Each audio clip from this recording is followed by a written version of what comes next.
Hello beautiful people, thank you for clicking on this video. Welcome to my channel, or welcome back if you've been here before. I'm very glad you're here. Today I'm going to talk about my coloring rules, and I have 4 of them. And these rules they are things that I just created myself to keep on track, to not buy too many books and stuff for the coloring, and to enjoy the hobby as much as possible. And they are not very strict, so when I do something else than my rules, it's not that there's some consequences or something, but it's just this helps me get on track with everything. So I'm going to dive right in. And the first of the 4 rules is to work from front to back in books. And I'm going to tell you something more about it. Since I was a kid, I have been coloring, and I had these 2 big shoe boxes full of coloring supplies, mainly pencils, and I still love pencils the most to work with, even though I learned a lot about them since I was a kid. And yeah, I work from front to back because that's what I did as a kid, and I still do that because it's just something that that keeps my mind relaxed. And also I see a lot of people that have a lot of stress choosing pages, and for me it's just the next page. So yeah, I really love doing that, but there are exceptions. And that's when I want to do some kind of prompts. I don't color prompts yet. Maybe I will, maybe I won't.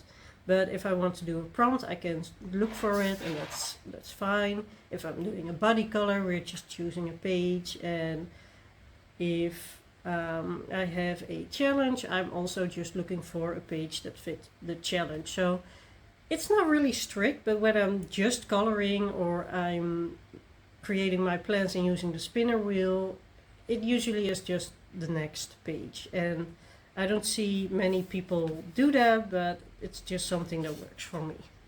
So the second rule is that I buy books to finish them. I'm a completionist. I just want to complete everything that I start. And with coloring books, of course, it is hard because you put so many hours in some pages, and yeah, it kind of helps me to pick what books that I want to buy. And I already had a lot of books before I started YouTube, and I might do another video on that. I have a lot of these experiment books. I did another video on that as well. And I'm just using those as experiment books and trying out new supplies or techniques. And I still like them, and I still want to color all of them. But when I buy new books, I have to be sure that I just want to color everything in it. So that's just for me. And that's also why I don't have hundreds of books.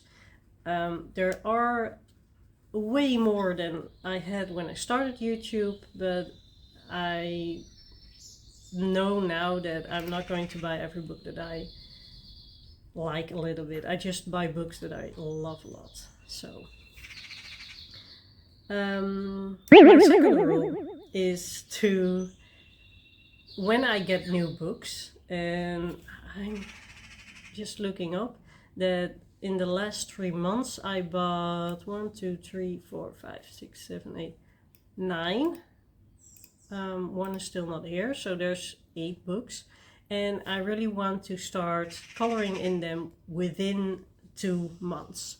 So that's my new rule that I kind of made for myself. So I'm not going to buy every book that I see. And this really helps. So I am going to implement that in my plans as well. And then the fourth rule is to finish whips. I don't have many whips.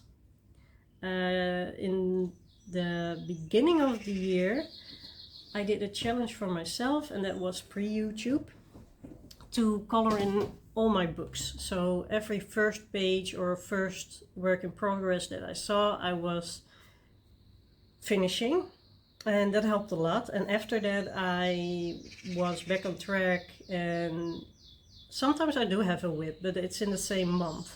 So I start a page and I'm just doing little bits, and then I'm like, okay, just put it aside and start with another book in the same monthly plans. And yeah, I just finish them. I do have whips, but not for months and months. I just have whips for maybe 1 month, and that's long. So yeah, those were my rules. I might have more, but this is what I could come up with for now. I would love to hear about your coloring rules. Maybe you relate a lot. Maybe you're like, no, I'm just starting each page and then I'll see whenever I get back to it. Or I buy everything that I just like. I know there are a lot of people that do that, and I do really enjoy the hauls. So yeah, let me know, what are your coloring rules?